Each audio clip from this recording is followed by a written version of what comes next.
Can you hear me now? Can you guys hear me? Hi, can everyone hear me? Seems we're having audio issues. I can hear the music, but it's very low. You guys can hear me? Okay, there we go. I think OBS must have updated and like rerouted where my microphone is. Everyone can hear me fine, right? Okay. Okay, thank God. Lonus was an operator. No worries. Thank you guys. I appreciate your guys' help. Like, I knew it would be just a simple button. OBS likes to update and do whatever it wants, from time to time. So I was like, what? Come on. Now, how is everybody doing? Thank you I appreciate your patience and hanging out with me until we got that little technical difficulty solved. How is everybody doing? Good, good. I'm very good. They're going really well. Although I would like the sunshine to come back. I don't know where this rain came from. I'm like, it's May. Doesn't that mean it's summer? Somewhere in the world. Oh, it's Eurovision week? Ooh. Fave is in the final. Oh, that's good. That's good. Who are we rooting for? Yeah, I am over the rain. Like this winter was a little too much rain, a little too much dark clouds for me. I'm like, okay, summer, spring. That's enough. That's enough. I'm ready for spring, summer, and everything else.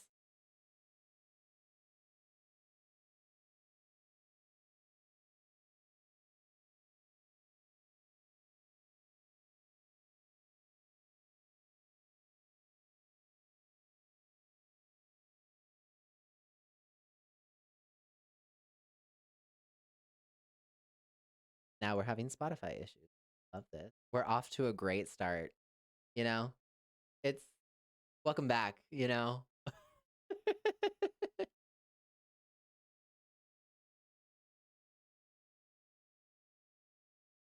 we'll switch to that playlist here in a minute. Rain bings a rainbow. That's true. That's very true. Um, Send the rain to Germany. Y'all can have it.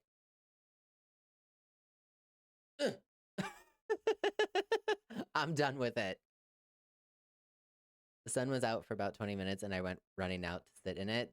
Valid. I'm like, oh, if you can hear my neighbor's leaf blower, because apparently we're doing that in the rain, um, please excuse that. um, but yeah, like the day started out like it was gonna be sunny. Um, then it wasn't. Love that. um, oh, they are out today. Anyway, um, I saw your whiteboard post. So glad it's back. Thank you. Nothing like a whiteboard comeback. Um, you know, whiteboard, they never die. The whiteboard video series never died. Things always have a fun way. I'm glad you liked it. Can't hear the leaf blower? Oh, good. Then this is a great mic. Shout out to you. Sun is out in my area. Tony, I'm so jealous. I want to be in the sun. I mean, look at this complexion. Come on. I missed your video recap on what has happened the last week with pop culture. I actually haven't done one. I haven't been posting a while. I've been working tirelessly on my album right now. So pulled back a little bit on the content grind and kind of have to do that for just a little bit longer and then we'll get moving again. But Yeah, I was gone for a couple weeks. Thank you all for your patience with me. Um, Drove down to California and back, and it could have been a vacation, but it was a very hectic time. But it was nice. It was nice to get down there until we had to pay for gas, which was $6.59 per gallon. To put that in perspective for some of you who are friends who are not in the US, that is just about the average minimum wage in the US for 1 gallon of gas. It was over $100 to fill up the car. So love that. um, but everything's okay. We're good. Weather in Latvia has been sunny and hot 1 minute, then rainy as yeah, must be seasonal changes, you know? Yeah, I'm just over the rain. I'm over it. Like it's May. You had enough attention September, October, November, December, January, February, March, and April. Okay? That's enough slices.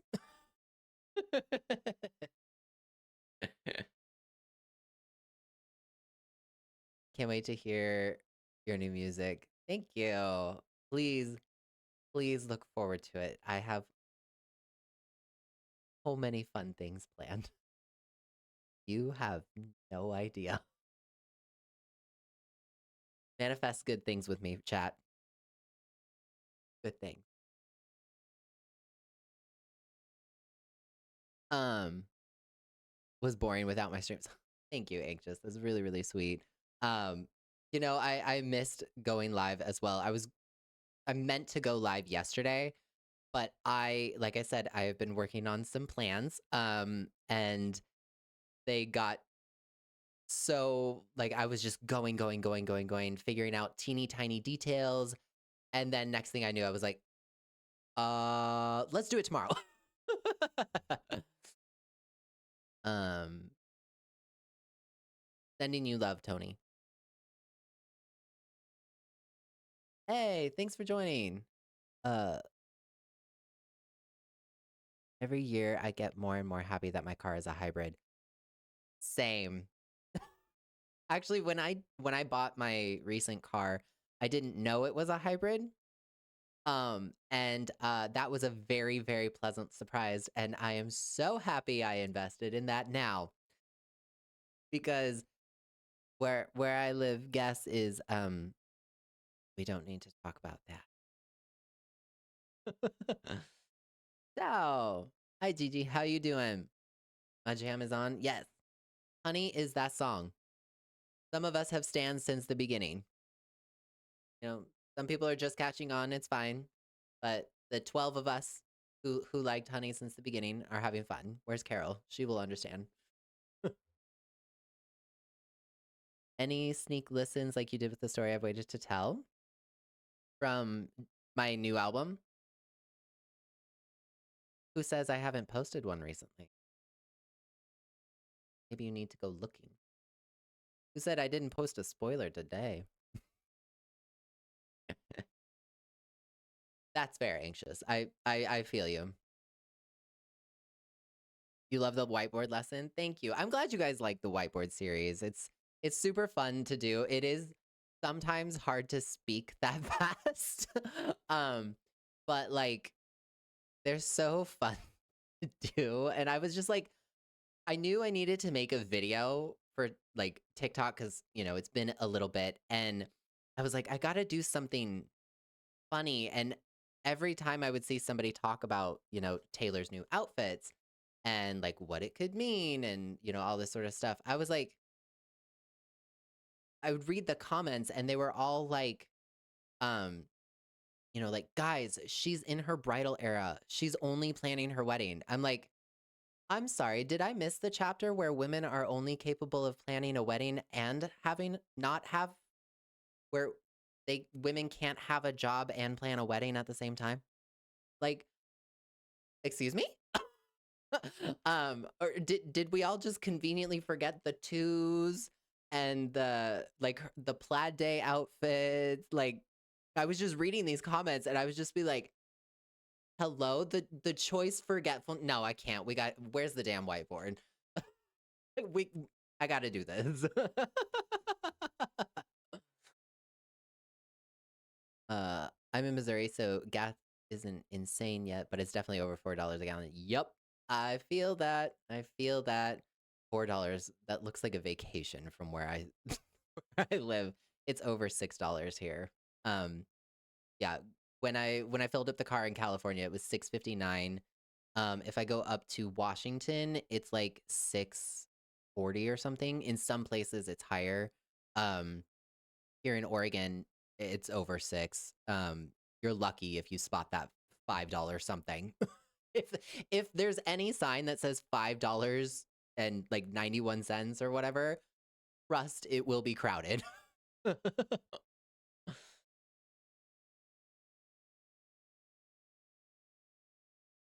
Thank you. And mostly, thank you for getting my sarcasm, okay? Like, I just need to reiterate that with the whiteboard series. Thank you guys for getting my humor, my level of sarcasm.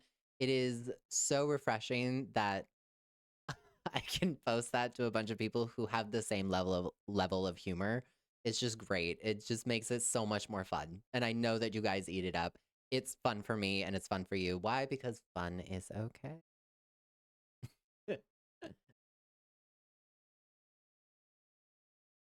I've loved Taylor Swift since day one. I wanted to get everything Taylor Swift for what she has become.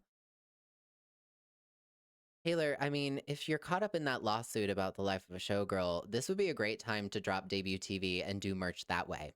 Okay, because we're clearly not getting another merch run for Showgirl anytime soon. So I'm just saying the opportunity is there.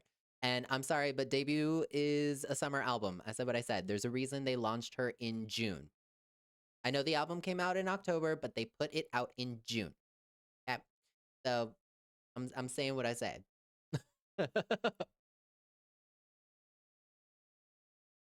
um, there's no way the consistency in outfit choices from colors to fabric means nothing.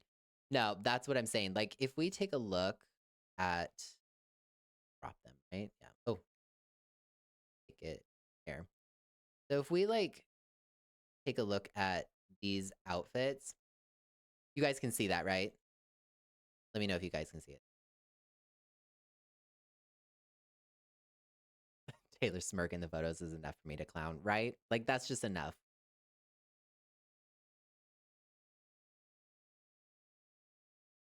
You can see it? Okay, cool.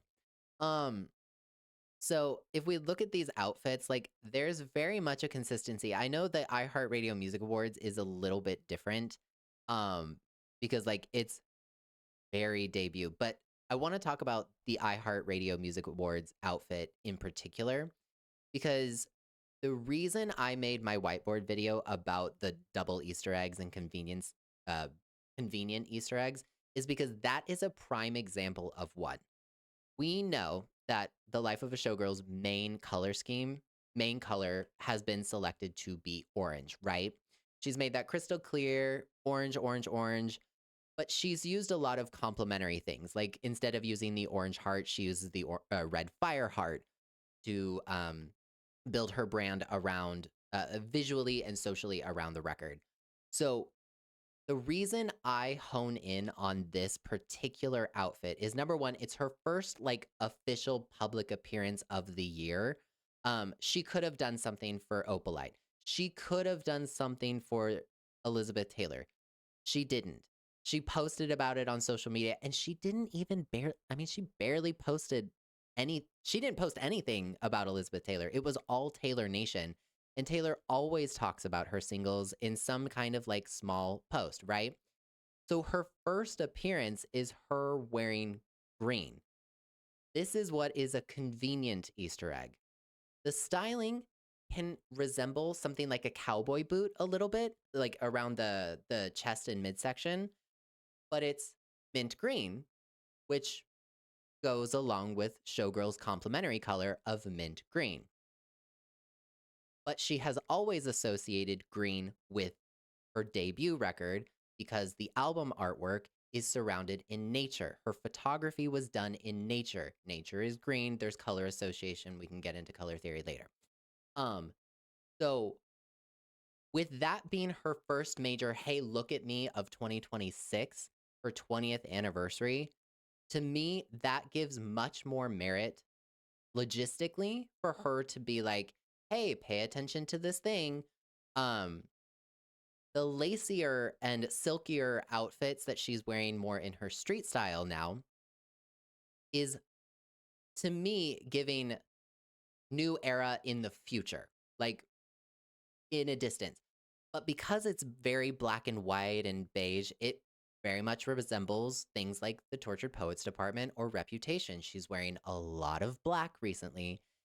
And we know she knows that Swifties want, Rep TV or the vault songs for Reputation or whatever she ends up doing for it.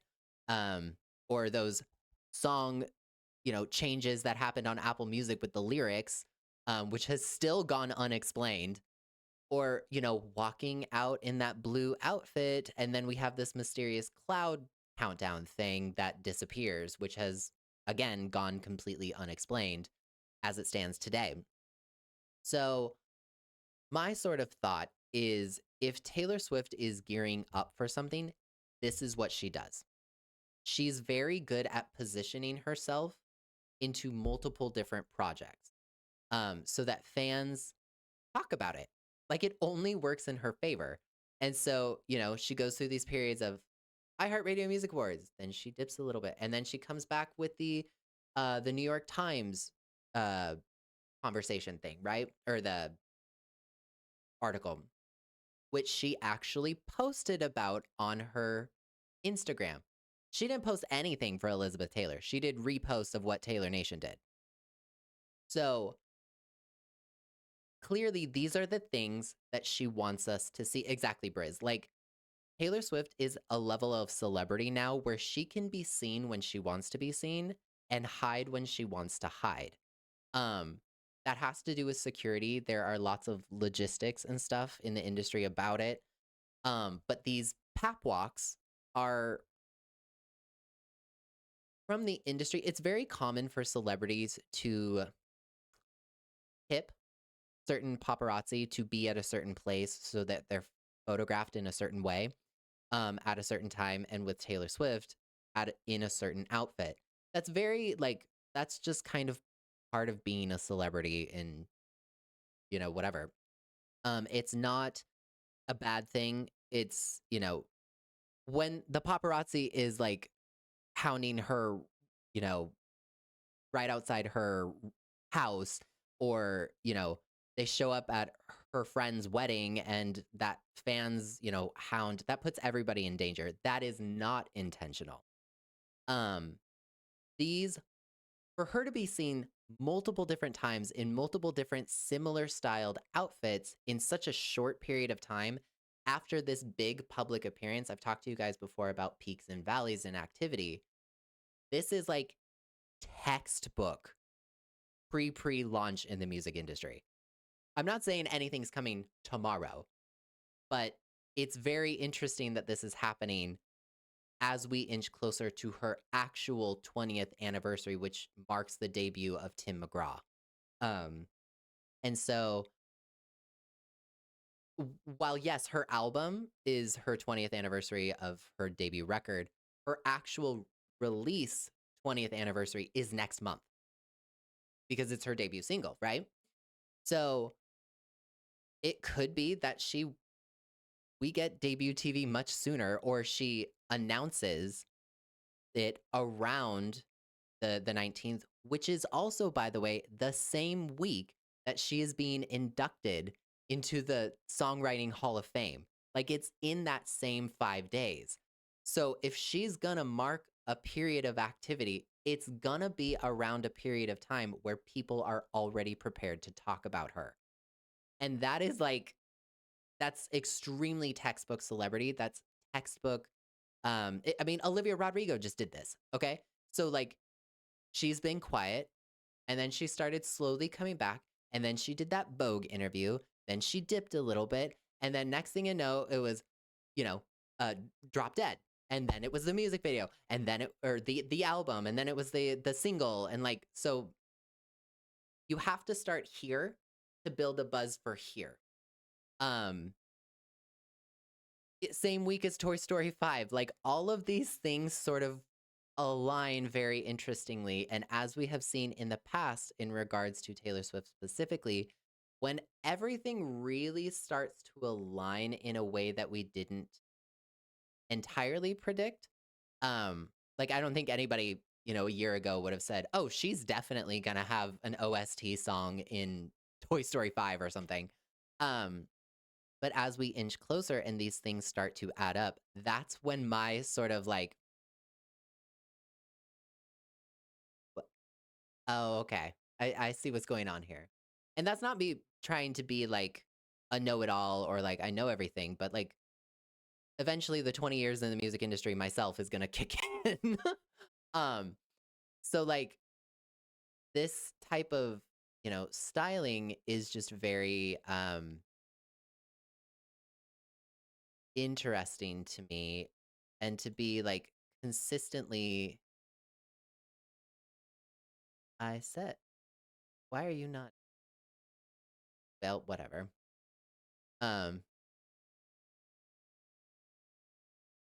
um, this type of consistent styling tells me that she's gearing up for something. At least I would say I would be completely shocked if in the next 60 days Taylor doesn't make some sort of move. Kind of like what I said during last July with The Life of a Showgirl, when Taylor Nation suddenly started doing those station head parties. Remember the 6 albums, and like there were a lot of 12s suddenly, and then they started with Debut, and then it was like her Honey, and like all of these things she starts posting on her Instagram again. It's just kind of like that's the buildup. That's the that's what you do. Um and so that's kind of what's happening. Um she hasn't really posted on her Instagram, excluding like um reposts and stuff like that, since Opalite, the music video in February. And then she completely skips Elizabeth Taylor and posts about the New York Times, or the New York Times interview. You know what I mean? So while her single is happening and she's like kind of ignoring it, like we got a music video for Elizabeth Taylor, and while yes, some people will debate it, but um she didn't post about it. She didn't say, like a clip of the music video with her typical caption of like, Elizabeth Taylor has been an icon for so many years, blah, blah, blah, and the music video is out now on Spotify, kind of thing. But she did with Opalite, and she did with The Fate of Ophelia, and she does with all of her typical marketing stuff. Um, and the New York Times interview, which meant she wanted us to see it. Um, And that to me is much more of a, "Oh, okay. Okay, now we're going somewhere." So, I would be very, very surprised if in the next 60 days, maybe sooner, Taylor doesn't do anything. Um, because she's just that's what she does. She loves a convenient Easter egg. Y'all saw the whiteboard. What do you guys think? What are y'all clowning for? Do you think it's debut TV? Do you think it's TS13 that's coming next? Do you think it's the rep fault? Do you think she's going to do some sort of bait and switch? Like, what are you guys thinking? I can't wait. I miss the Swift. Same. Honestly, like, I feel that. I miss that sort of like craziness.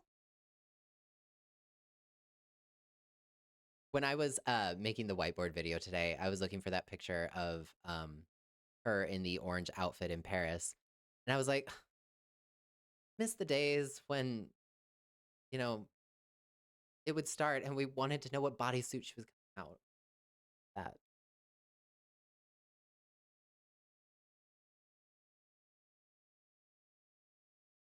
But what are you guys thinking is on the horizon? Are you thinking it's debut TV? Think it will be a just simply an OST song or a soundtrack like Toy Story 5? Do you think it will be Rep TV? Do you think she's gonna make us think debut TV is coming and then she's like, finally, here you go? Um, Another thing I would like to point out, and this is something I'm gonna make a video on, with regards to Swift Day this month, 2 days ago, on the 13th, they wanted to, they said, thinking about Taylor, the making her dreams come true and like owning all her work or whatever it was. Um, I would like to remind everybody that when Taylor Nation typically celebrates an anniversary, they do it on that day if they're going to celebrate an anniversary, right? We found out her master's letter on like May 29th, not May 13th. And the cover art was debut. Yes, because chronologically, debut is first. I'm aware. But this is after everything I just talked about. And they celebrate kind of her owning her work, like, what, 13, 16 days before we actually found out a year ago? That is very odd to me. That's very odd to me that they would choose to celebrate that before the actual anniversary of the master's letter. And while yes, deals take time to go through or whatever, but I that is very odd. The posting of debut, it gave the same energy as the station head listening parties. It was like, remember her first 6 albums? Remember? Also, speaking of, that caption was also interesting to me. Let me read it. That caption in particular was very interesting to me. This month marks 1 year since Taylor's greatest dream came true, implying, like the beginning. And her first 6 albums came home. Came home. You'll always find your way back home. Which one are you streaming this Swift Day? And the cover art is debut with the butterflies. Like, I that's just, it's another like, hello, look at me, kind of thing. Where I'm just, yeah, I'm with you guys. I personally think debut is closer than people think. I think debut is, I really can see her, and I'm open to being wrong about this. Obviously, timelines are flexible. You guys know I have been wrong before. We all have. But I could absolutely see her, for the poeticism, announcing debut TV around her actual 20th anniversary. I could definitely see her doing that, and then the album comes out like in August or something. Um, because Blondie's gonna want her pre-orders. There's gonna be variants. She's gonna have merch for it. Rinse and repeat. Yes, we know. Blah blah blah blah blah. Same cycle, different different font. Um, need to start saving up, right? Um, Debut TV would also keep us busy for a bit while she goes off and gets married. Exactly. Like, if she is actually going to get married this year, um, then yeah, pointing her fans over here gives her time to go have her wedding over here. You know what I mean? If that is in fact what they choose to do. It potentially makes her wedding a little bit safer and less likely to get tipped off if they want to keep it as private as I kind of think they probably do. But who knows? Girl's been wanting to get married for a very long time. So, and she's kept it no secret. Um, she was only engaged like what, 2 weeks before she told all of her fans. So, um, I just think that she definitely I'm seeing much more of a stronger case for this for debut TV than anything else. I think the outfits, if she follows previous patterns to a T, the outfits, the silky outfits, the black and white stuff signals TS13 probably a year from now, maybe 2027.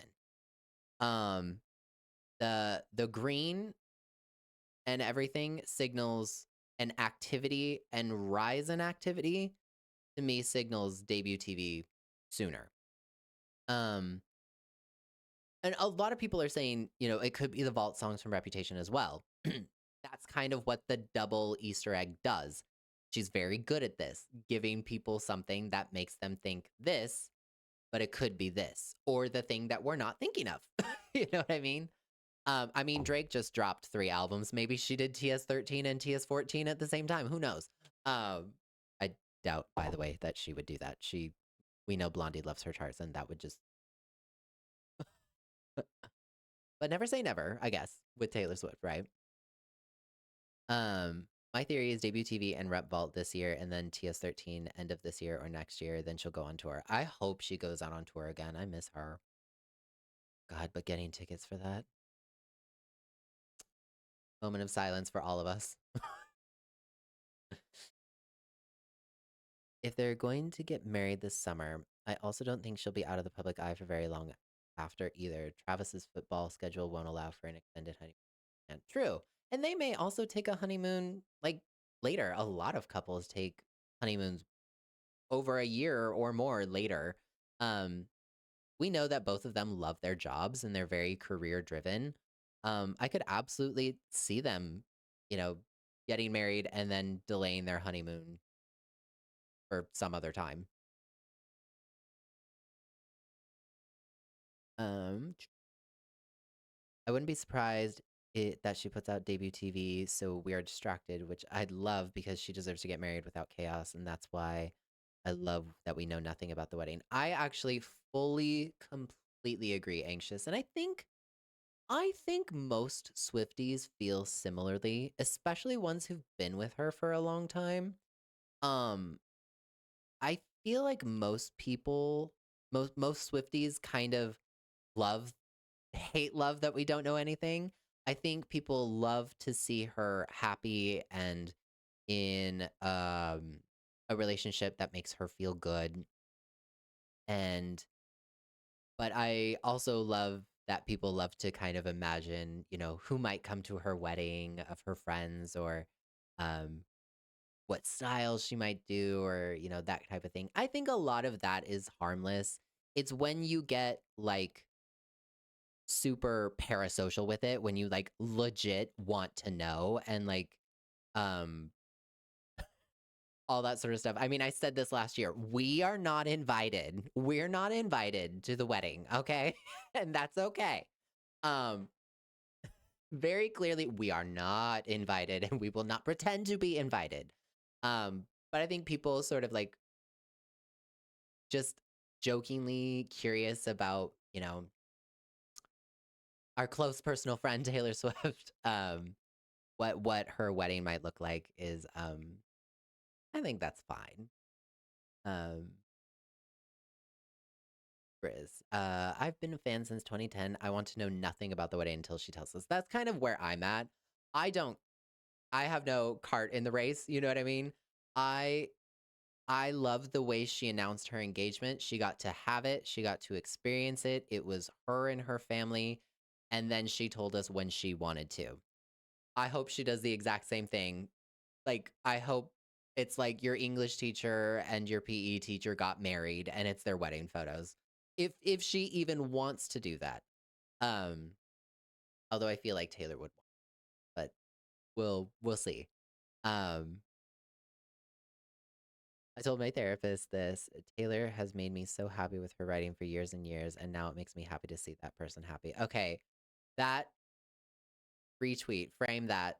Frame that. We love that. Absolutely, Briz.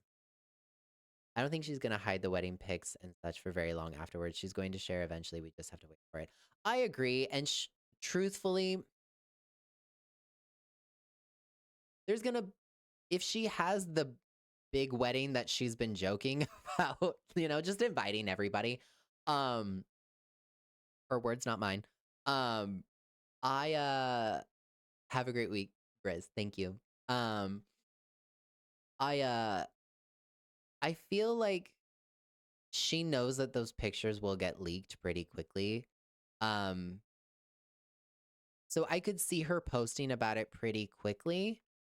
But I could also see her just letting, paparazzi pics float and then she decides when she wants to post about it. If she even does. You know what I mean? Um,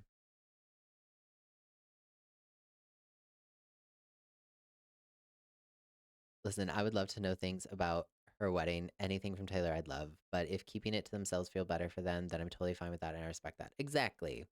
Totally, totally, totally. She seems like a shout it from the rooftops type girl to me. I know, right? Especially because like she is so happy.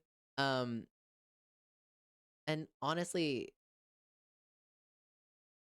if you are happy, I think it's okay to like feel really good about that, you know? I listen, we live in a very miserable world, okay? Let me see you happy. If you're happy, I want to hear about it. I want to see it. Like you post about it. Um, I got no problem with that. I hope it's so private than seeing the photos, but only certain ones. I would love that as well. Keep the details to themselves if they want.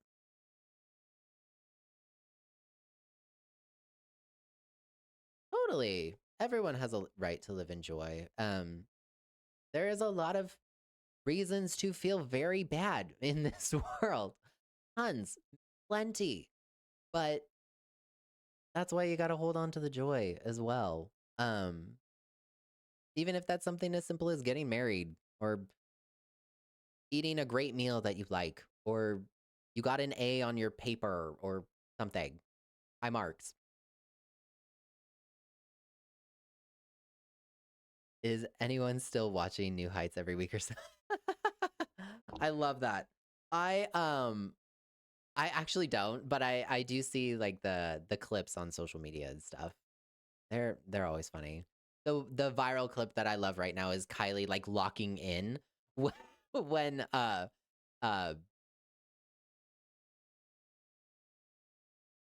Travis's brother Jason. I don't know why I forgot his name for a second. Um Jason was like briefly mentioned Taylor's name and she's like doing her makeup and is like the comments for it have been so funny. Like she was ready to remind him of the NDA. Um Ready to defend her future sister-in-law. I loved it. It's super funny. What are y'all watching right now? Just out of curiosity. I'm gonna go see The Devil Wears Prada 2 this weekend. Really excited for that. It looks really, really funny. And the reviews have been great. Anybody watching anything cool?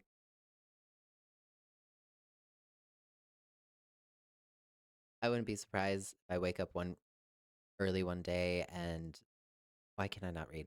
I wouldn't be surprised that I wake up early on a random day and see Blondie's married. Oh yeah. That's absolutely she could do that. And like I kind of hope that security is good at her wedding whenever it happens. Um and that people don't share photos until she shares them, you know what I mean?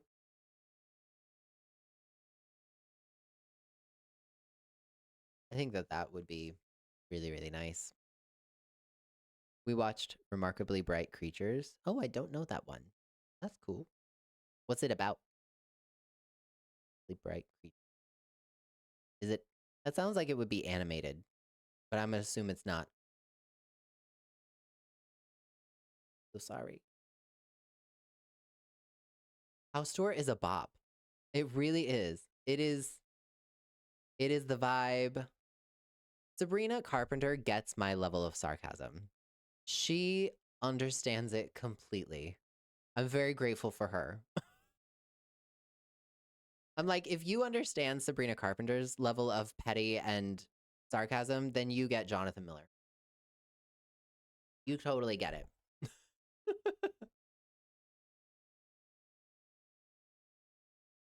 About an octopus life, not animated. Oh, very cool. Oh yeah, no, it's absolutely a bop. The house tour. It's absolutely.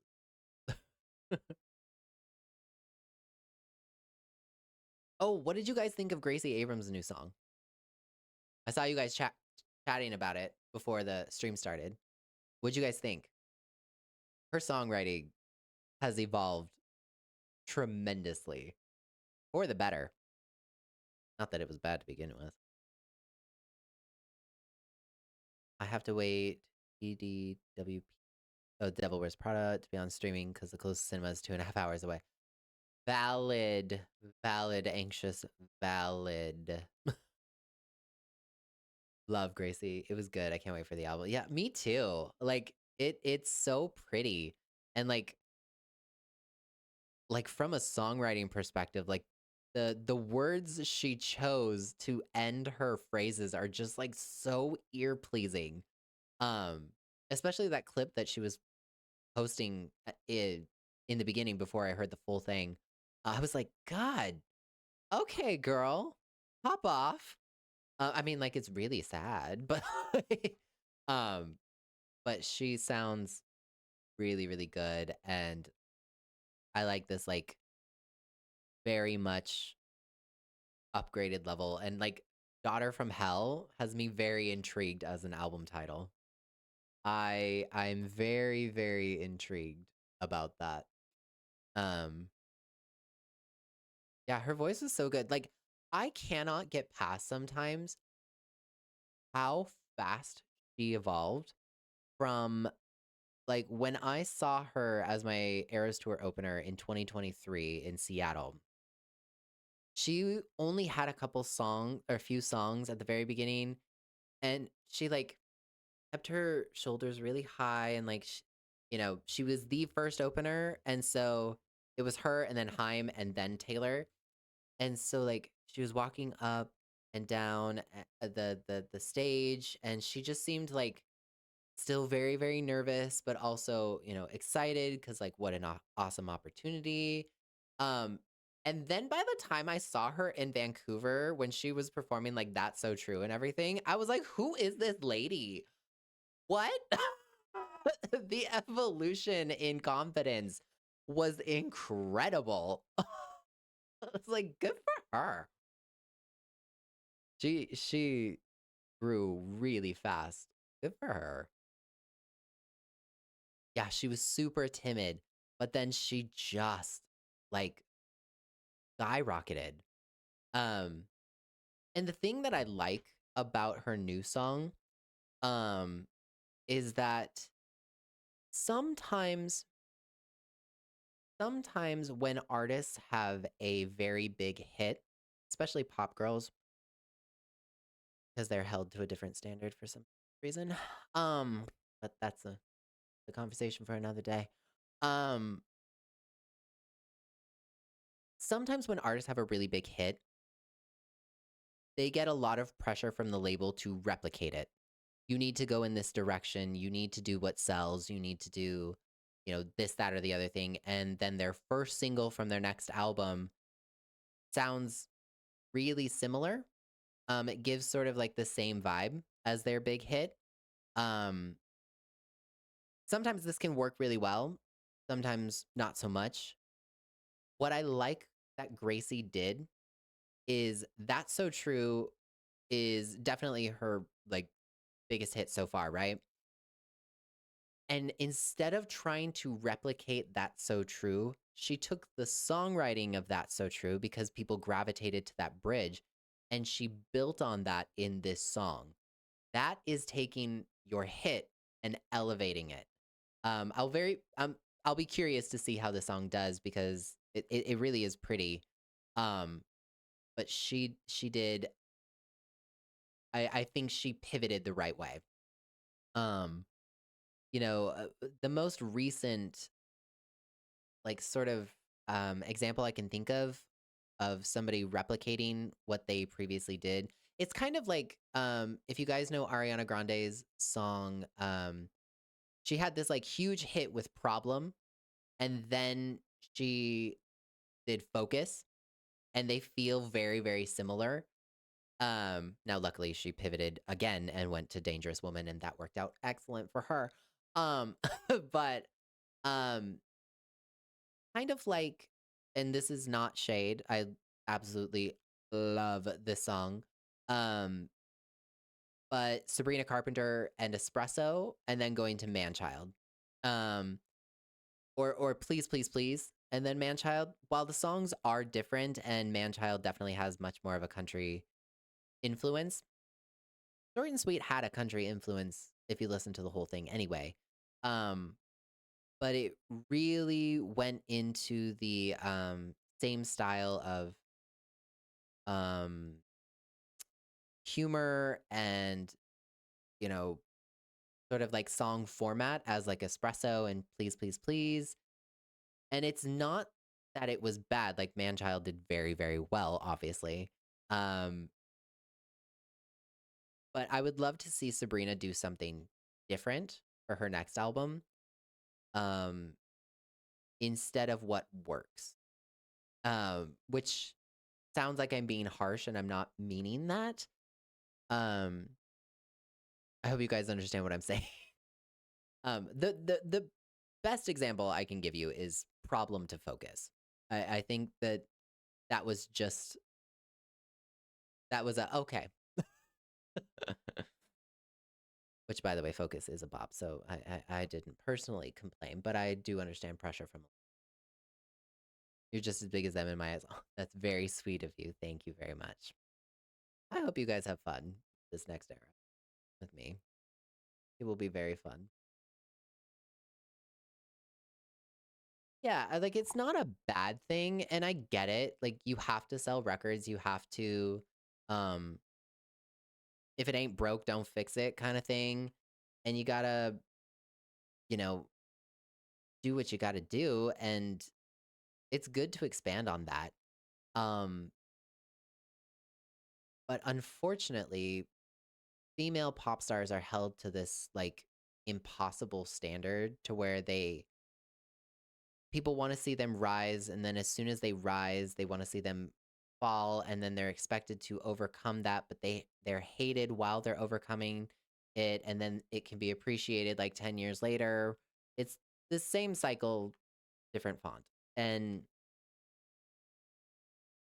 so every time I say, like in regards to Sabrina Carpenter, I always feel a little bad when I mention that comparison to Short and Sweet to Man's Best Friend. But I also understand why. Like, she's been at this for a really long time. I understand why she would want to hone into the thing that worked. And she was already like humorous in her work. That wasn't new. Um, so it sounds like I'm being more judgmental than I really am, because ultimately an artist can do whatever the heck they want, you know? I will always support artistic freedom. But I would love to see Sabrina, like, especially after her fantastic Coachella performance, I would love to see her just like pivot again and keep people guessing. I would love that. If you could go to a part in the world, where would I like to go? Like anywhere in the world? I've never been to Europe, never been to Africa. Um, I mean, I would love to go back to Japan, but I've been there. Um, I I'd love to visit the UK. I know that that's probably a very basic answer for all of our European friends who are here today. Um, but I would love to see that continent. I've never been to anywhere in Europe before, but seeing the UK would be really, really cool. I do have some friends over there. Maybe I can meet Dan. Y'all know Dan Cash, right? Um, but I think it'd be fun. I'd love to see London. I had a teacher when I was younger who was from there, and he would always talk about uh, just different landmarks and stuff. So I think I kind of grew up with that sort of fascination of wanting to see London and all the beautiful places in the UK.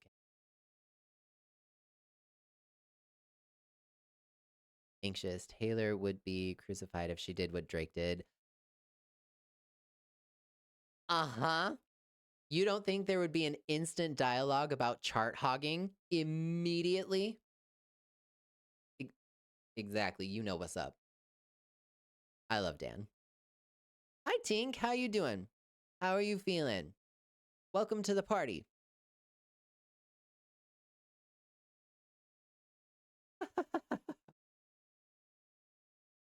Yeah, I'd love to. I'd love to visit. Um, my friend is going over to Germany here soon. I'm like so jealous. He's like sending me all these keeps sending me reels about like gluten-free restaurants and stuff that I'm like, "Ugh, I'm celiac. Like I want to star bread is where it's at." um I would love to. Yeah, just anywhere in Europe. Hi Tofflee. How are you doing? Thank you for the bit. Thank you. Thank you, Ash. I appreciate that. Yeah, it'd be really, really fun. It'd be really, really fun to play some of my music. Love to. I'd love to be able to do that one day. God, I mean, I've got nearly 20 years in my catalog. I can bring John John's own Eras tour. The album that people will know me for, and then everything else. No, but that'd be fun. I've had that worked out in my head for a very long time. It's just logistically difficult. But it'd be fun. If I did tour, what would you want on the set list? Besides obviously JM6. Oh, thank you. Thank you for the bit again. Appreciate that. What is my favorite instrument to play or do I not play? I actually I actually don't play an instrument. Um I produce I can like tinker around on the piano um and create things that I really want and note combinations that I like. Actually my process I was showing somebody not too long ago my actual artistic process and they were like you just do it by ear. I'm like, yeah, ears and vibes. That's what's up. Ears and vibes. Um, so I mean, I'd love to be able to actually like play the piano and play the guitar. Um, but unfortunately, the way my life worked out is I never had time to be able to like sit down and physically learn and hone my craft. I sometimes that's just the way the cookie crumbles, and my life didn't go that way. Um, but I know enough on the piano to sort of like get around and do the things that I want.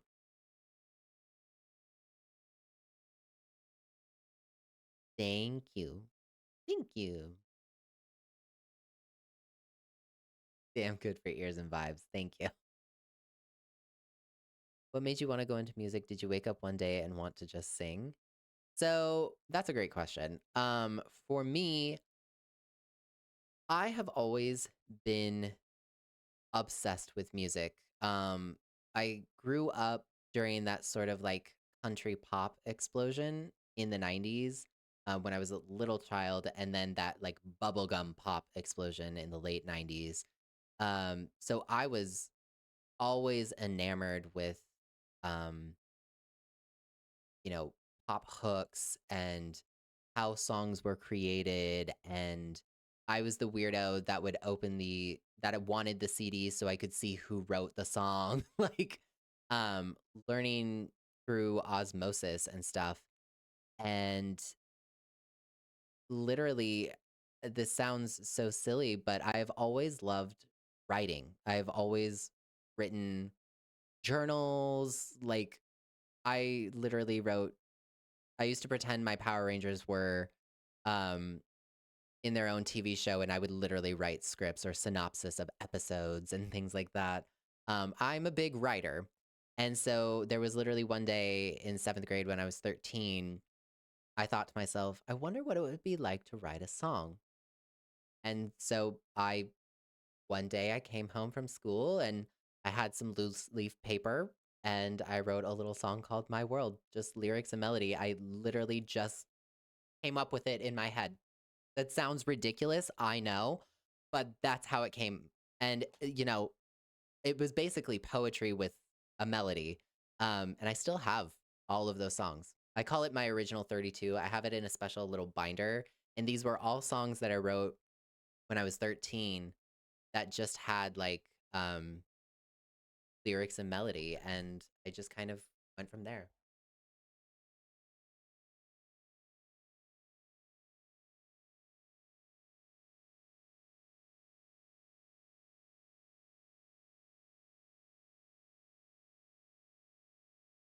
You don't need to know how to play an instrument to know music, what works and what doesn't. A lot of people play by ear. So, don't knock it till you rock it.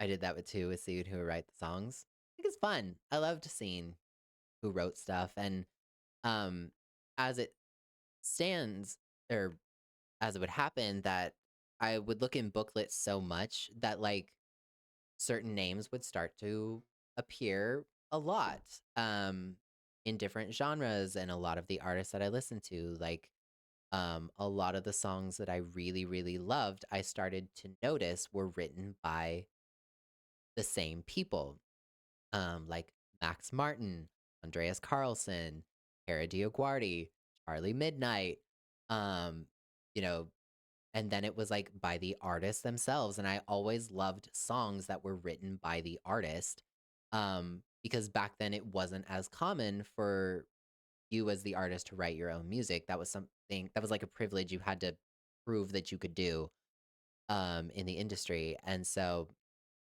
it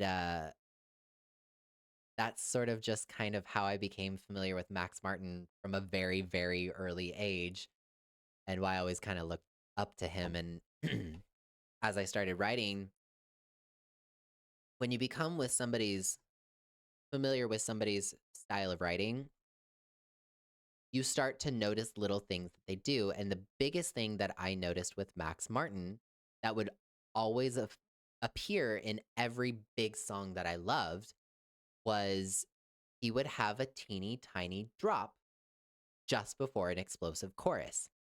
And it was like this, and there would be like this big pop notes and everything. And um, I loved that sound. I loved the way that that worked, and it became like a puzzle. And I was like, oh, I wonder if I can try to replicate that. Or um, then as you grow, you find your own style and your own flavor. But yeah, all of the songs were just literally melodies I created from my head. Like, didn't try to copy somebody else's work, or let me try to rewrite somebody else's song. That never was something I liked doing. Um, I mean, it's a great exercise for songwriting to see if you can um translate a song, for example. A lot of people on YouTube used to make English versions of K-pop songs or J-pop songs, and some of them were okay, and then some of them I would always be like, "That's an this was not written by a writer." um, but like, and that's when you start to know that like, oh, maybe I've gotten a little bit better. But yeah, how many songs have I written? Um, so one thing about me that's really annoying, you guys know me. I My personality type is ISFJ, and I love organization, and I have numbered every single song that I have completed. And let's just say we're nearing 1,000. But there have been plenty of songs, if we include all of the other songs that I've written, just like clips or just instrumentals that I don't have full lyrics for, over 1,500 plus. Um, Plenty of instrumental songs just on my laptop that have ideas in my head that I just never wrote down. Um, One of these days I should just go in and make a scratch track demo for every single song that I have. Thank you. That's very sweet, Ash. I can barely write a shopping list, let alone a song. Okay, that's fair. I don't love the shopping list. I actually I have a whiteboard on my fridge where I write my grocery list. Do I ever take it with me to the grocery store? No. No, can't do that. But I do write it down.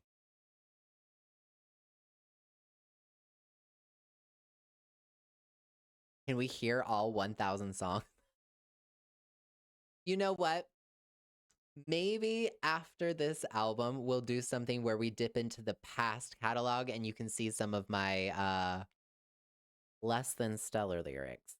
Um my first two albums, um, which aren't available right now, I wrote them when I didn't really even know how to sing. Um my first album is like this. I was 15 and I had a digital audio workstation and a dream, but I slapsticked it together. Um, but it'd be fun to go back and do something like that. Maybe on a future live stream after the album comes out, we can be like, okay, this is what my music sounds like now. This is my humble beginnings because it is important to humble yourself, you know? Um, but yeah, I can show all that sort of stuff. Um, It'd be really, really, really fun. Yeah, there's a lot of songwriters who don't actually sing either. They're great at writing lyrics. They're great at writing, um, you know, actually playing incredible instruments, but they just aren't the greatest singers, and that's totally fine. Um, I have no issues with that. I think sometimes people are a little harsh on songwriters, who maybe don't sing their own music, but they, get their songs placed and sung by other artists. That might sound weird from somebody who writes their own music, but uh, everybody needs a job. You know what I mean? And we wouldn't have some of these amazing songs that everybody loves if they weren't placed with the right singer, but written by the right person. You know? Um, like Baby One More Time by Britney Spears was not written by Britney Spears, and I would absolutely count that as an iconic song. So, you know, sometimes the song needs to be with somebody else. Taylor Swift wrote Babe for Sugarland, or she wrote it for herself, but then gave it to Sugarland. And then it came back to her for Red TV. So, like, sometimes songs that you write just end up not being destined for you, and that's okay. Um, Nothing wrong with that. I bet all of your songs are good. Um, let me just tell you. Let me just tell you what. Okay, we're gonna humble ourselves real quick, and I appreciate that. That's very sweet, and my ego did need to hear that. Um, if I can give anyone advice, okay, there, don't rhyme veil with hail. Okay, it's not gonna work out for you, and your brother's never gonna let you forget it. Okay. So we don't need to be rhyming that. It's not gonna work in English. It I'm sure someone can, if you think you can, you can't. And it's okay to throw in the towel, but your brother will never let you forget that. So it's okay to humble yourself.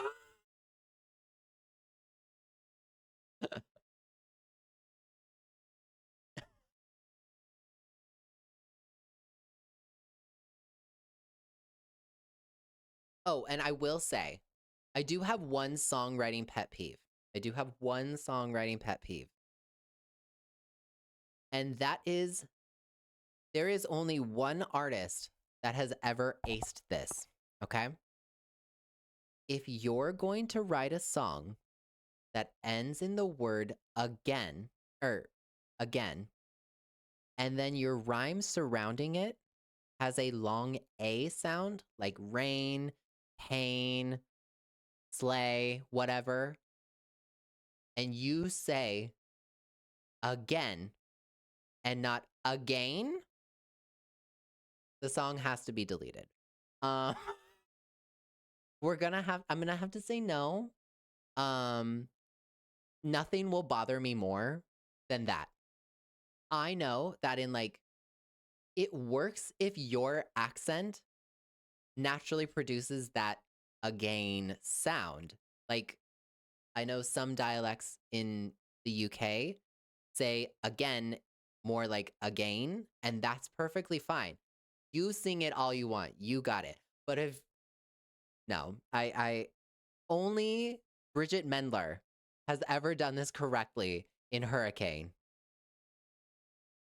I let him in again. The the sigh of relief I felt when I first heard that a million years ago. She deserves everything in life just for that. Don't rhyme again with a long A sound unless you are gonna sing again with a long A sound. And that's my soapbox today. Bridget Mendler, though, she's the one that got it. She can stay. She can stay. And now she's busy being like a astrophysicist or whatever, communicating with satellites in space and all that sort of stuff. Shout out to her. um, but yeah.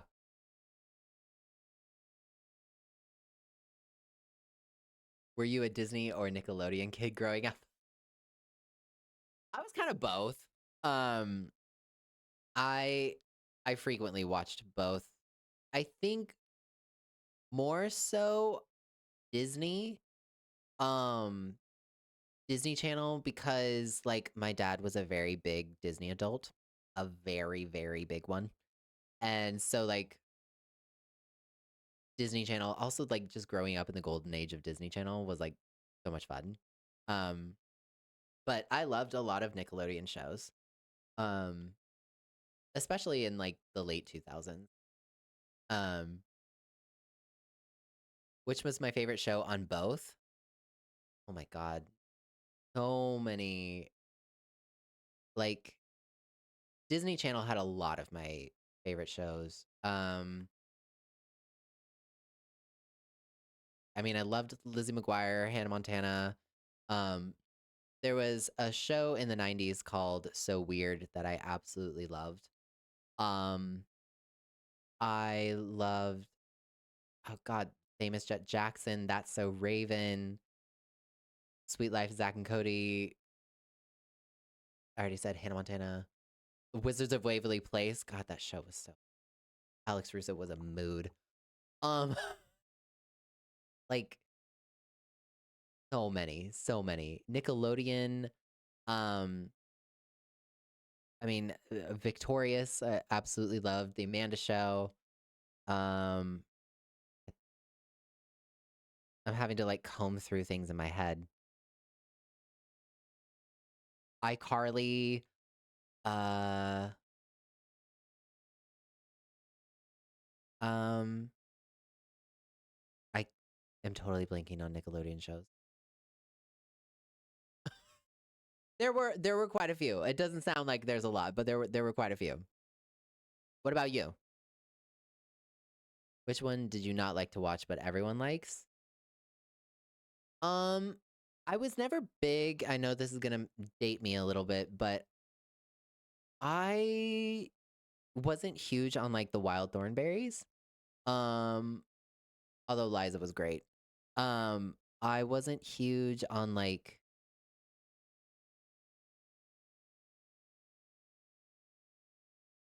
trying to think.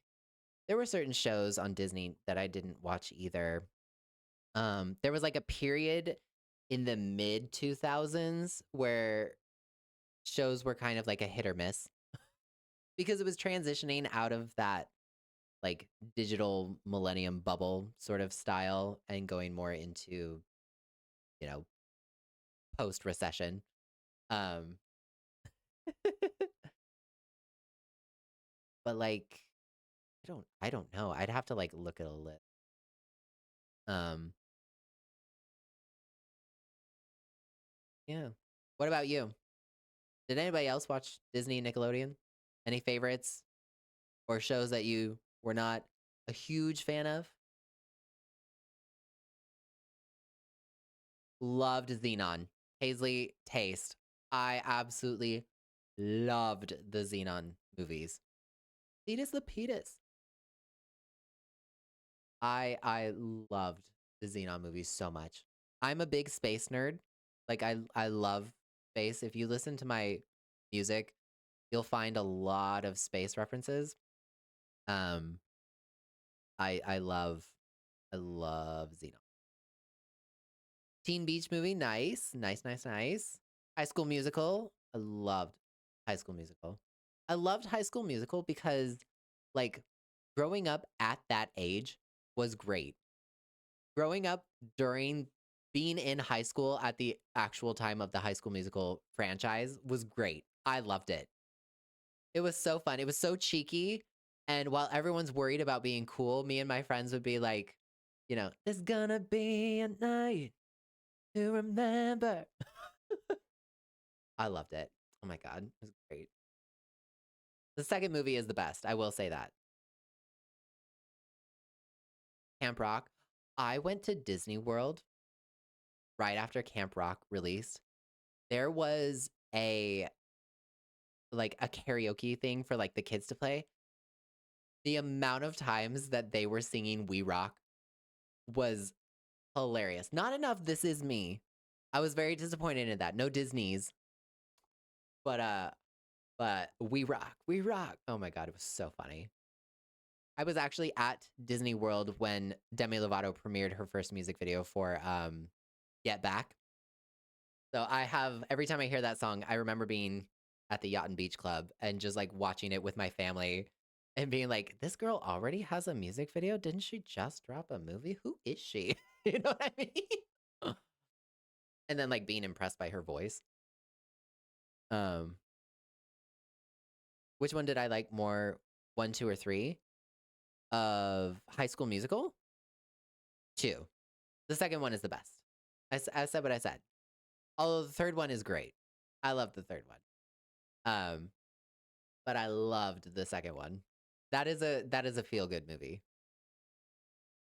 Hannah, Jesse, hey, just say, Sweet Life, Phil of the Future. Yeah, Sunny with a Chance. Oh my god, Anxious, yes, so much. 22nd Century Man. Phil of the Future. That one too. Alien Age.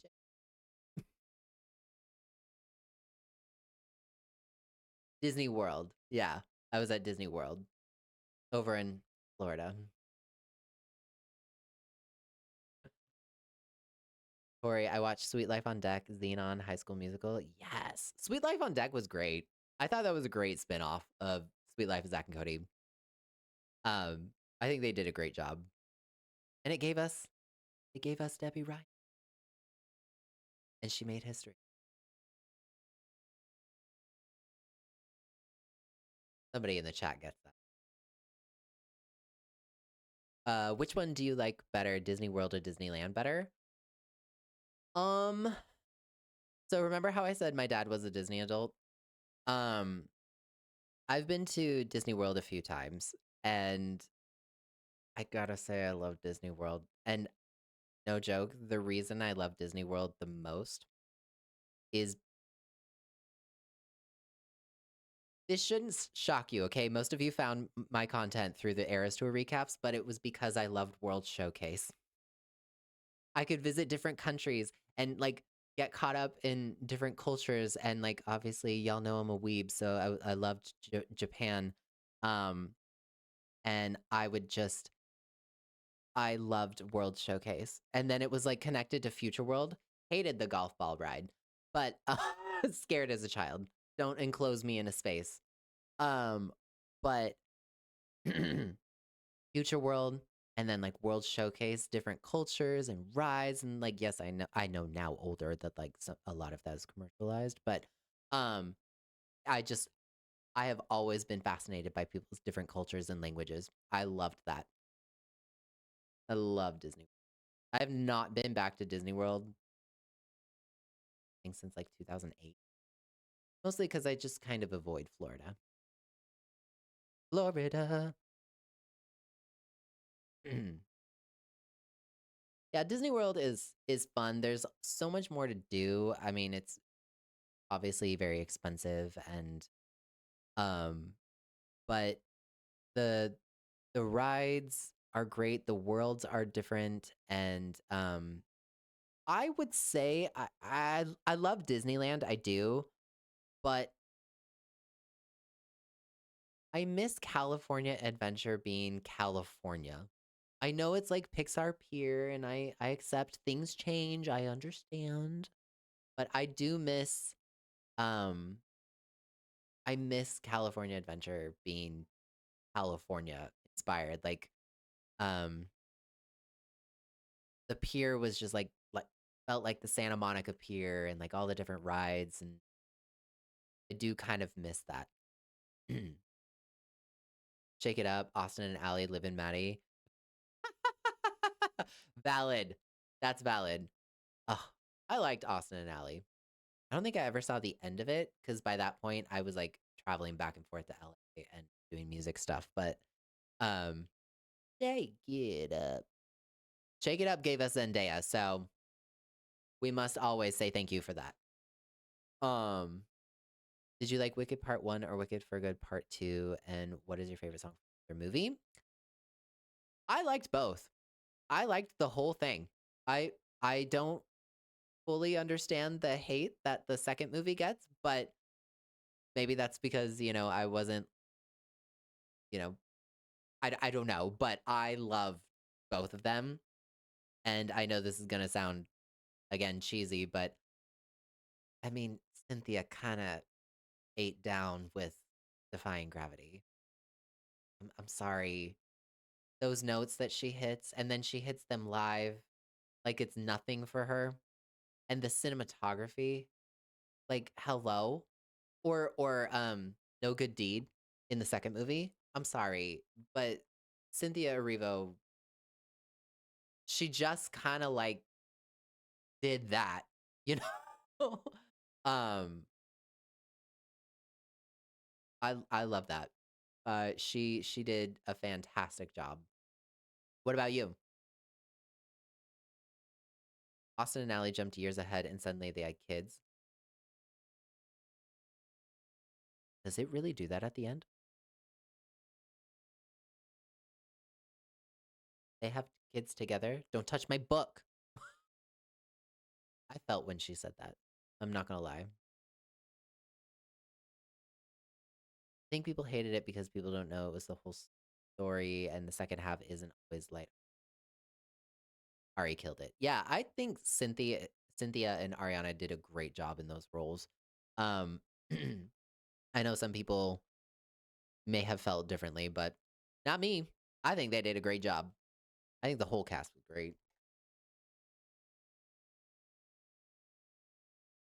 Also, Jonathan Bailey.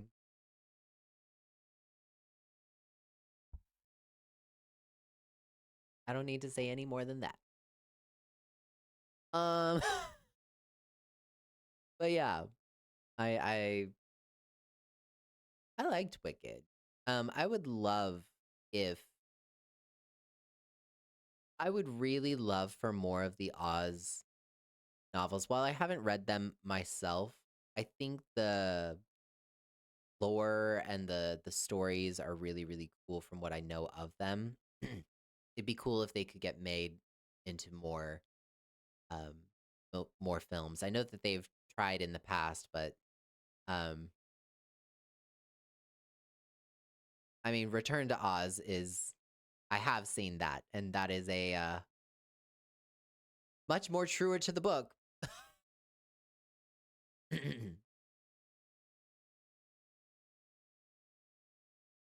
If you could be in a movie, what kind of movie would I star in? I'd have to do something that like was not me. I think for I don't know, I'd love to be one of those like play an evil demon in a like cult classic show.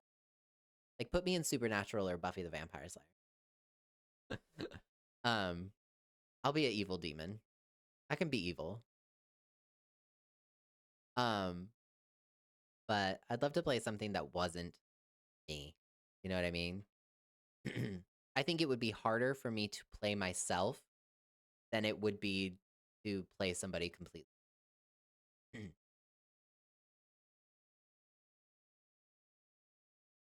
Lunani, I hate that people are hating how close Ariana or have become. Yeah, I never understood that. I'm gonna be real honest with you guys. I don't understand the when you are working on a project in secret for so long. I mean, not secret, but like in close proximity, and then you go through this experience together and you're really close, and I know some of that can be part of marketing. I understand that. But also, what is the problem? I mean, I have seen some issues, but for the most part, I'm like, let friends be friends. Move on. It makes me feel like Kim people are dying. Like this is not an issue you need to have an issue.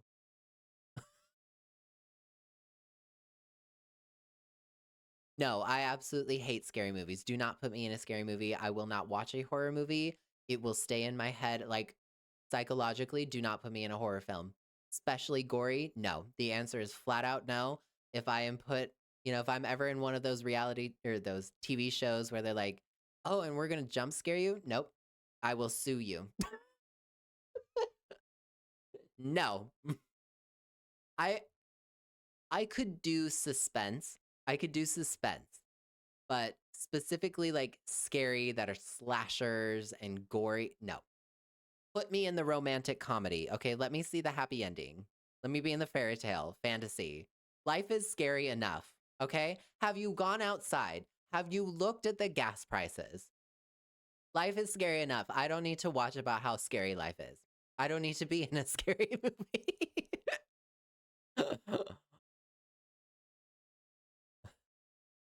Bust out the demonic whiteboard. I'm saying it's right over there.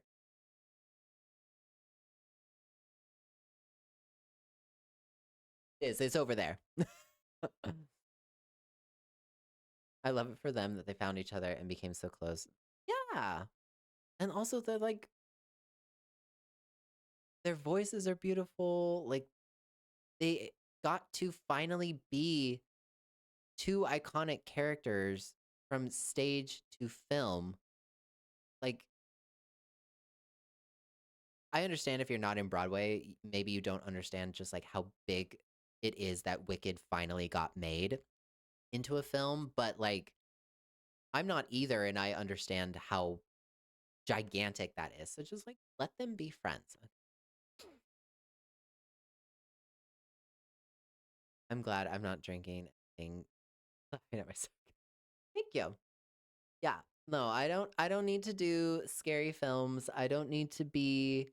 Um I don't need to be in the slashers and the gory and the blood, the guts and the shock factor. That works for other people, no judgment. But for me, is gonna have to be a no. Unless my role in this scary movie is like so minor. But then I'll probably watch it at the premiere being like this. And John John's on screen. Why did I? And then that would be the end of the film for me. I am not I am not a horror film person. I would love to be in Captain America so I can do Skinny Steve. Please don't it after.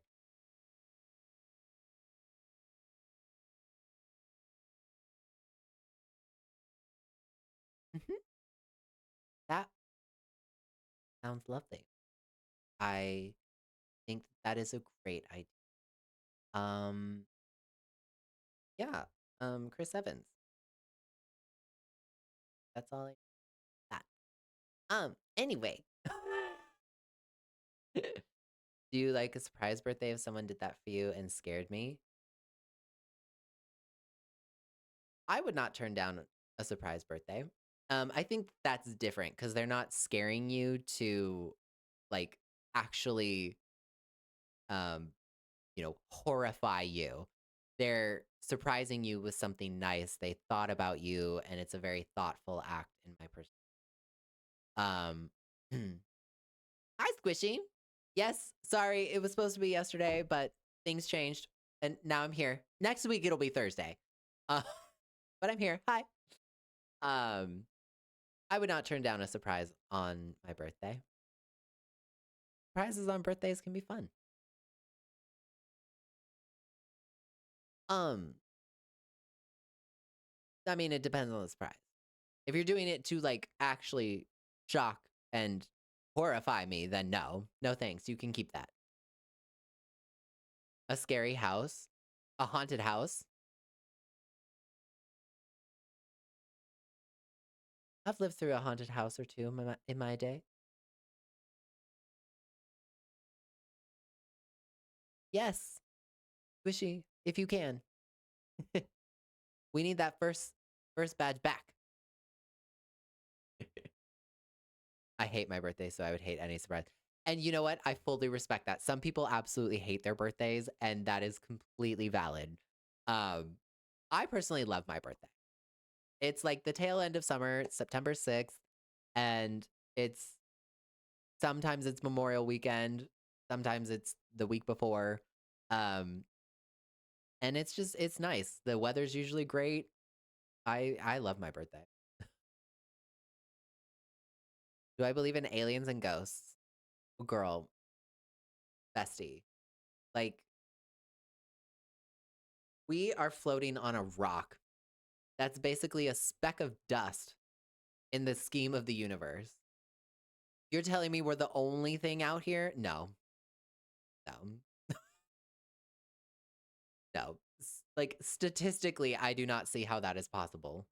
That we are the only sentient thing to exist. No. And ghosts? Yeah, sure, why not? I've seen a ghost.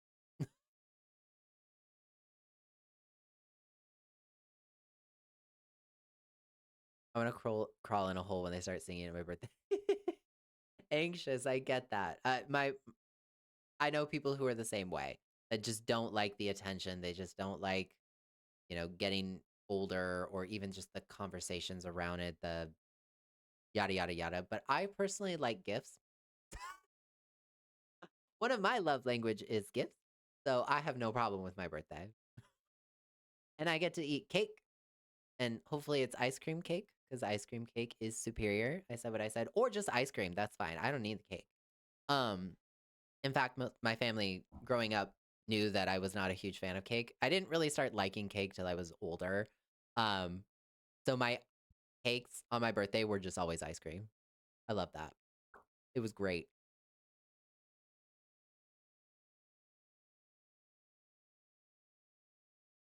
Yeah, I just refuse to believe that we're the only thing out here. No, no. Now, do I think that like aliens are among us and all that sort of stuff? Now we're getting into conspiracy theory stuff, but like statistically, Earth-like objects being in the habitable zone in galaxies and you know, not galaxies, solar systems like ours, to say that that can never happen, no, I think it's definitely possible. We only know what we know, and like scientists are learning things every day. So, like we just went freaking around the moon, okay? And learned more about the moon. And the moon has been pretty close to us. So, so like, you know, There's plenty to learn out there. And they just found an object past Pluto. I don't know if anybody saw that. So that has potentially an atmosphere. So you're telling me no, there's got to be something out there. Hey, UFOs, sure, why not? Why not? Yeah, I get that. A lot of people just hate the attention, and that's totally fine. That's valid. Um, some people just don't like it, and that's perfectly fine. Absolutely no issues. And like you're also not required to love your birthday, you know? Um, some people just don't have a great relationship with it, and that's fine. Would I ride on a UFO?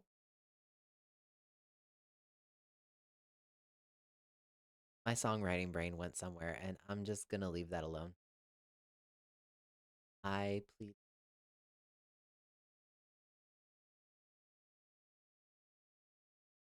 took it as a metaphor, and I will just leave it at that. Well, we better find another planet to live on because we're ruining valid. Yeah, unfortunately. It would be very easy to just not, but unfortunately, humans have to human. I mean, they don't really have to, but here we are.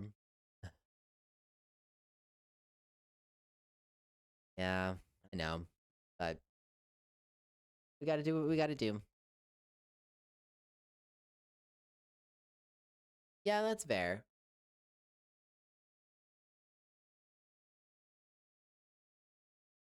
I get that.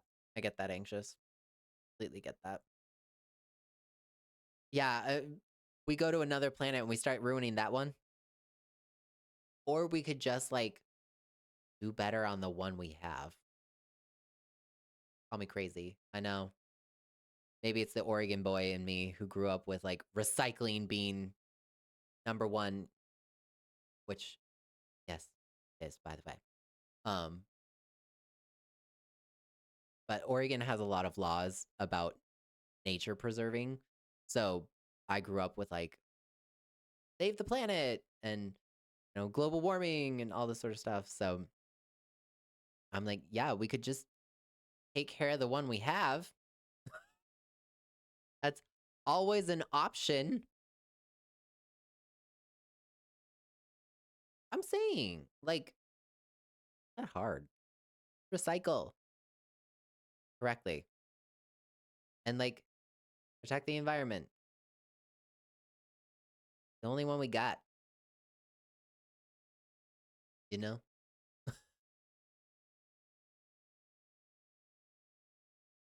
I know, what a concept.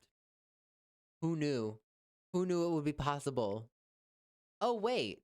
There were signs. There were several signs. In fact, scientists told you for eons that these things would happen. And what did you do? Not listen. Sounds like a you problem, you know?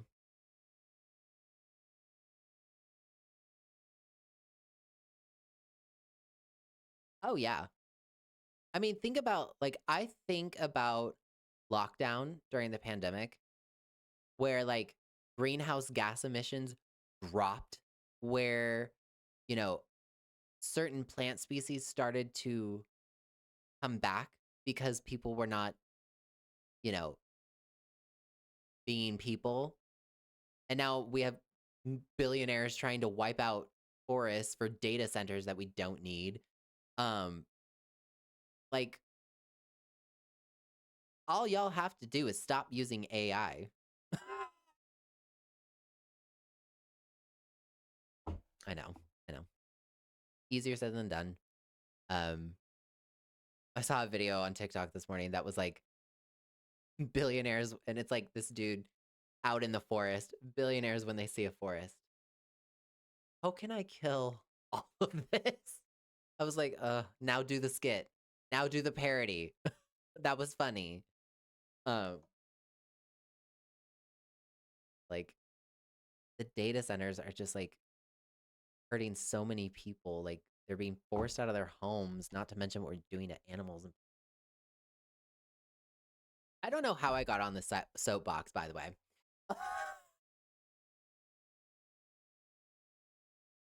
All I remember from lockdown was Taylor's music and whipped coffee. Oh my god, whipped coffee. I never was able to make it. I mean, I can't have whipped cream, but that's beside the point. There are alternatives. But did you ever make it? How was it? Because a lot of people really liked it. There's a data center coming in 2 miles from where I live in my poor city where there is a history of severe. Oh, come on. See, we don't need that. We don't need that on top of the other bad things. Data centers are. They're also like affecting, I think, national power grids and stuff too. Like, do y'all really need AI that bad? That badly? You can't write the paper yourself? We had Google. You had Google. You could have looked it up.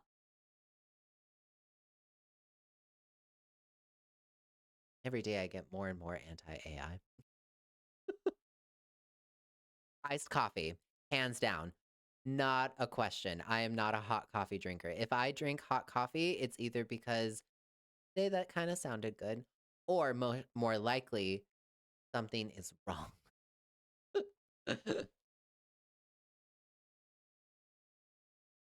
Iced coffee all the way. I mean,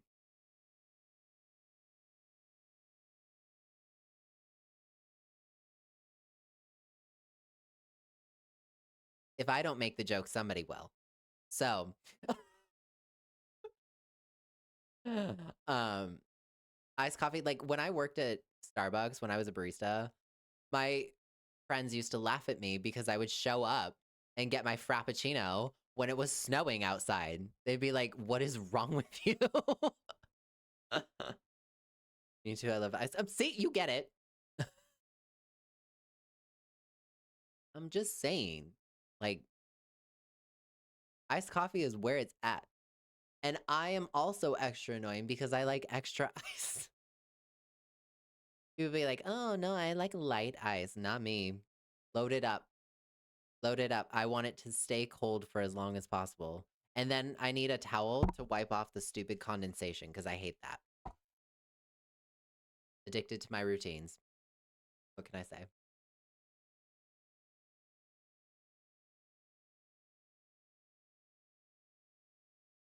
My most used. Oh, got it.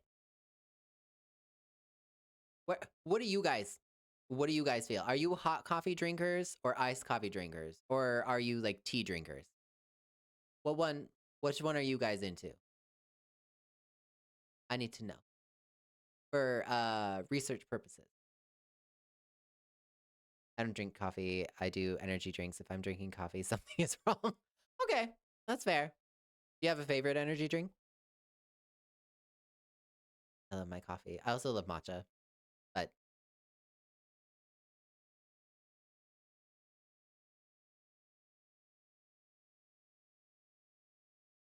I'm iced coffee all the way.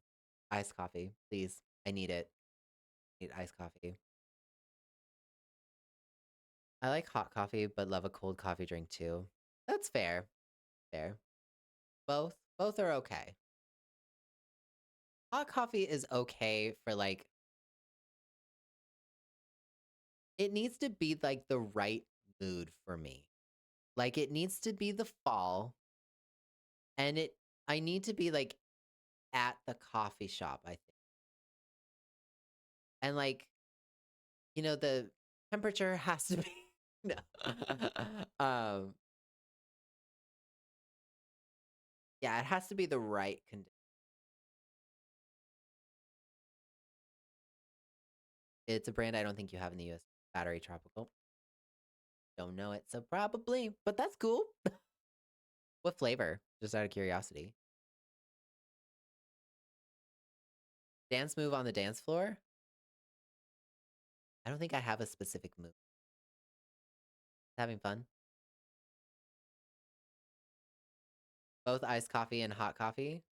Okay, we got a lot of boths. I see that. I see that. Like it. We support it.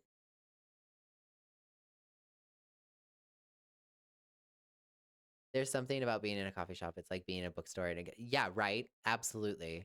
Actually, you know what was really funny? When I was in Japan and, like, talking to my friends and we'd go to cafes and stuff, they were like, "This must be really weird for you." And I'm like, "I'm at a cafe with a friend. What am I missing?" And they'd be like, "Well, because Americans don't go to cafes to drink coffee, you just get it on the go." And I was like, "I'm sorry, what?" Now, don't get me wrong. We love our on the go coffee. Like, I feel incorrect if I don't have a coffee in my hand. But like, we go to cafes with friends. Like, that's the meeting spot with for coffee with friends. Like, that is the meeting spot for Americans. If it's not your house or my house, we're going to meet at the coffee shop to catch up. I don't know where this, but I encountered it so much when I was over there that I was like, I know Americans have a lot of stereotypes and some of them I get, but the "we don't go to coffee shops" was brand new to me. I did not I did not get that. I was like, "Y'all," so I know we have a lot of people outside the US, but I would like to make it clear to all of you that we definitely go to cafes and sit down and have coffee with friends frequently. I love my on the go coffee. Like, I would say it's very American to walk around with a coffee in your hand. Like, that's very, very American. Like, if I'm out and about, I feel like I should have a coffee with me. Like, if I go for a drive, I'm like, oh, I should stop and get a coffee before I go home because it's just naturally, I feel like I should have it. Um, but like, I just could not believe that people were like, "Oh, you don't go to cafes and sit with friends." I'm sorry, what?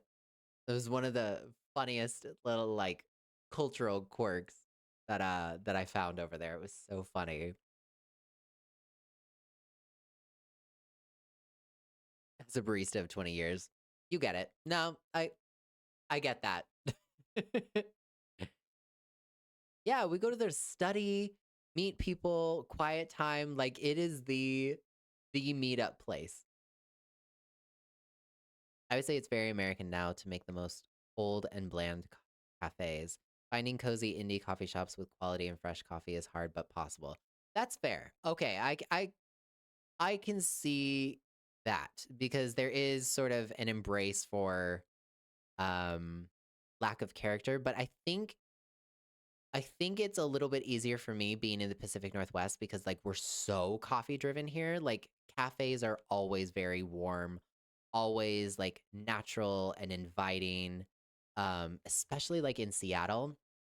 Um Portland has tons of like cozy coffee shops. Um they almost always have free Wi-Fi because students are always going there. It's definitely a thing.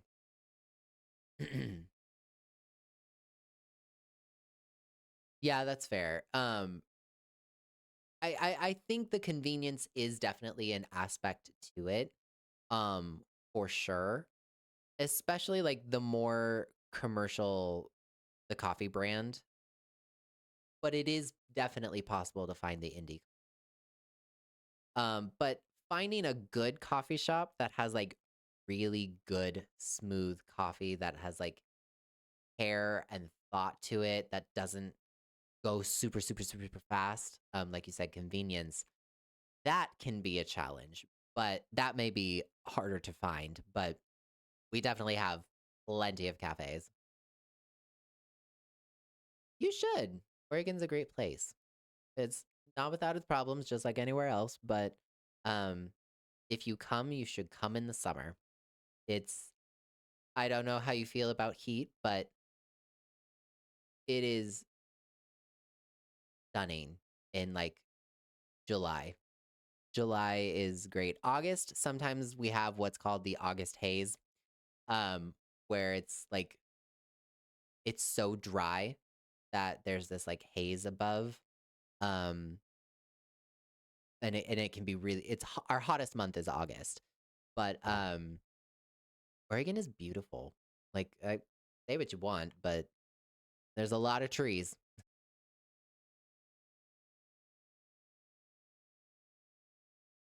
If I was to come to your city, what should I do first?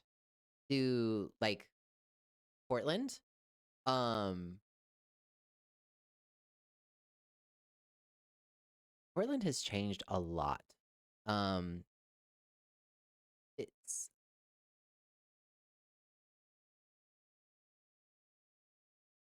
I mean, there's always cool things like seeing the OMSI and like the waterfront and the park blocks and things like that. But um it's really fun to see the cherry blossoms in the spring because our sister city, I think, is Sapporo in Japan, and they gave a bunch of cherry trees to the city as sort of like a cultural exchange, and so that's really pretty. Um, but Portland has also changed a lot. Unfortunate, not necessarily for the better. The pandemic was really really hard, especially the George Floyd protests. Um, there were a lot of uh things that happened here without getting into like super details.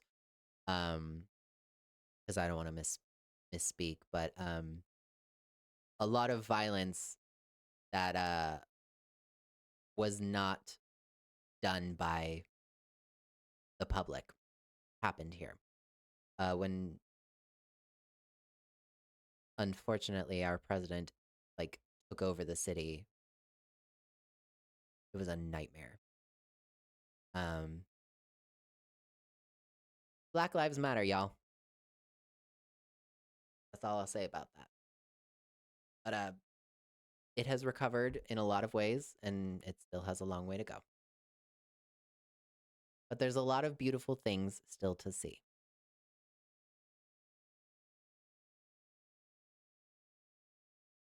The coffee shop I worked at most recently, the cornerstone of the community. Once we reopen after renovation. Ooh, oh, not good for a fire. That's not good.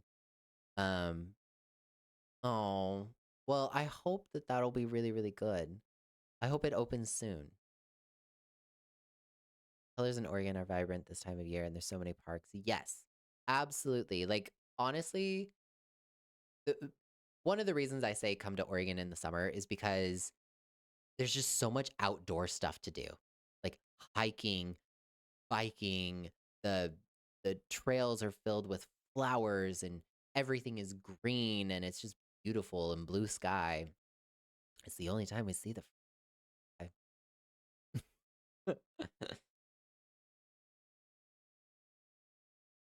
Yeah, Portland is great. It really is. It definitely, we have the phrase keep Portland weird. Um it has its charm, but there's plenty to do outside of Portland too. Um Plenty to see. Um I know zoos are a little controversial, but the Oregon Zoo, which is I think it's technically Portland, but it's near Beaverton. Um, Everything about it is a nature preserve. Like all of the animals are there for rehabilitation and um they do things for like conservation and they do so much work with schools to teach people about animals and animal conservation and the dangers of poaching and like it's just so that it's right next to the children's museum and the forestry center and so it's just like that whole area is built on education and teaching kids about taking care of nature. And so I think it does a really good job at doing that. It's also a really cool facility, but that area also has like the rose garden and the Japanese garden is really really cool to see. Absolutely, definitely recommend that. Um, Near downtown, so like it's a really cool area actually. Um, but I love and the zoo is like always doing fundraisers for animal preservation too. Um, it's done really, really well. I don't think it gets the credit that it deserves. Um, okay, I'll probably jump off here in just a few minutes, but we can hang out for just a little bit longer. This has been fun to sort of chit chat. Again, I'm sorry that I wasn't on yesterday. I was supposed to be back.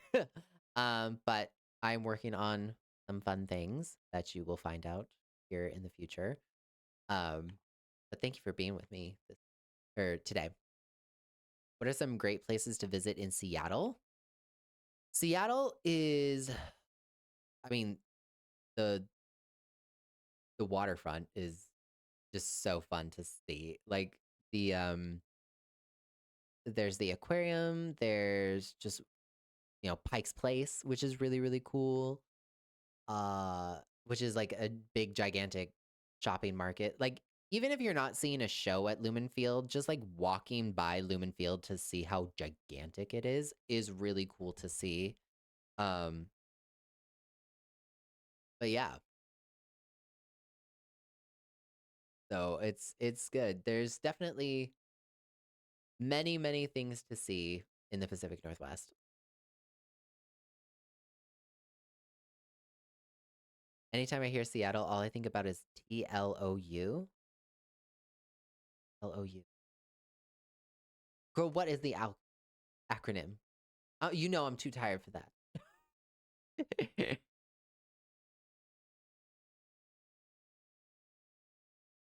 Absolutely. Absolutely, Ash. Oh, The Last of Us. Oh, okay, got you. Got you. Now I'm caught up. Thank you. Thank you, bestie. I feel you. Um, that takes place in Seattle, right? If I remember correctly.